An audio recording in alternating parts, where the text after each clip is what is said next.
আওয়াজ শুনেই বুঝতে পারছেন তো কতটা খাস্তা হয়েছে, কতটা মুচমুচে হয়েছে। হ্যাঁ, শুধু আটা থাকলেই কিন্তু এরকম খাস্তা মুচমুচে চায়ের সঙ্গে কিছু একটা বানিয়ে নেওয়া যাবে। তো চলুন শুরু করে দিই। প্রথমেই আমি নিয়েছি আটা। আমি এখানে 2 কাপ আটা নিয়েছি, তার মধ্যে 1 কাপ দিচ্ছি সুজি।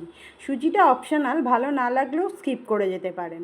এরপর আমি দিচ্ছি নুন, একটু দিচ্ছি চিনি, দিচ্ছি আমি একটু বেসন। বেসনটা দিলে হালকা লালচে করে ভাজার পর এর একটা গন্ধ থাকে যেটা সুন্দর লাগে। এরপর দিচ্ছি সাদা তিল 2 চামচ, 2 থেকে 3 চামচ। দিচ্ছি একটুখানি জোয়ান, হাতে ভালো করে ক্র্যাশ করে নিয়ে দিয়ে দেব খাস্তা হওয়ার জন্য 1 চামচ জমাট বাঁধা ঘি। যদি ঘিটা তেলের মতো হয় তাহলে কিন্তু একটু বেশি লাগবে। এরপর দিচ্ছি একটু বেকিং পাউডার। এই সমস্ত কিছু উপকরণকে আমি খুব ভালো করে হাতে করে ডলে ডলে আমি মিশিয়ে নেব, যাতে ময়ামটা খুব ভালোভাবে হয়।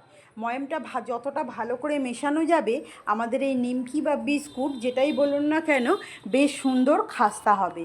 ময়ামটা খুব ভালো করে মিশিয়ে নিয়ে আমি এর মধ্যে অল্প অল্প করে জল দিয়ে বেশ একটা শক্ত করে ডো তৈরি করে নেব। খুব শক্তও না, আবার খুব নরমও না, এরকম মিডিয়ামভাবে যেরকম আমি তৈরি করেছি ঠিক এরকম মিডিয়ামভাবে একটা ডো তৈরি করে 5 মিনিটের জন্য রেস্টে রেখে দেব।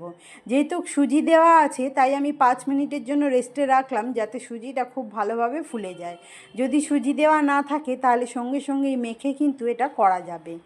এরপর আমি বড় বড় করে 4টে লেচি করে নিয়েছি। শুকনো আটা দিয়ে আমি এটাকে রুটির মতো বেলে নিচ্ছি। খুব বেশি মোটা না আর খুব বেশি পাতলাও না, একটা মিডিয়ামভাবে আমি এটাকে গোল করে বেলে নিলাম।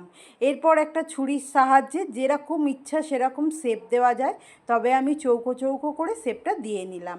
আপনাদের যেরকম ইচ্ছা সেরকমভাবে কিন্তু এখানে শেপ দিতে পারেন, লম্বা লম্বা, চৌকো চৌকো, গোল গোল, যেরকম ইচ্ছা ঠিক এই শেপগুলো দিয়ে আমি চৌকো চৌকো করে তৈরি করে নিচ্ছি। যদি রেসিপি ভালো লাগে তাহলে একটা লাইক আর কমেন্ট করে আমার পাশে থাকার ছোট্ট একটা অনুরোধ রইল। ঠিক এরকম মোটা মোটা দেখে আমি ঠিক চৌকো চৌকো করে এরকমভাবে কেটে সব তৈরি করে নিলাম। এরপর কড়াই খুব ভালো করে তেল একটুখানি গরম করে নিয়েছি, নিয়ে এর মধ্যে আমি ছেড়ে দিচ্ছি। যতটা লো ফ্লেমে ভাজবেন ততটাই কিন্তু খাস্তা হবে, তাই ভাজাটা কিন্তু সম্পূর্ণ লো ফ্লেমে করতে হবে। এরপর লো ফ্লেমেতে আমি বেশ সুন্দর করে অনেকগুলো নিমকি দিয়ে আমি এটাকে ভাজা ভাজা করে নিচ্ছি। যদি আপনি ইউটিউব থেকে দেখেন তাহলে সাবস্ক্রাইব করে নেবেন, যাতে সর্বপ্রথম আমি আপনার ভালোবাসা পেতে পারি।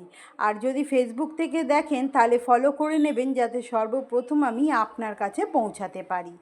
তো উল্টে পাল্টে আমি এই নিমকিগুলোকে বেশ লালচে করে মুচমুচে করে ভেজে নিয়েছি। এরপর আমি এগুলোকে তেল ঝরিয়ে তুলে নেব। এইভাবেই আমি সমস্ত নিমকিকে আমি এক এক করে ভেজে নেব। এক একটা নিমকি ভাজতে আমার ব্যাচেতে 5 থেকে 7 মিনিট লেগেছে, কারণ তেল গরম থাকলেও এগুলোকে লো ফ্লেমে ভাজতে হবে। যতটা লো ফ্লেমে ভাজবেন ততটাই মুচমুচে হবে। আবারও দেখা হবে নতুন একটা রেসিপির সঙ্গে। টাটা।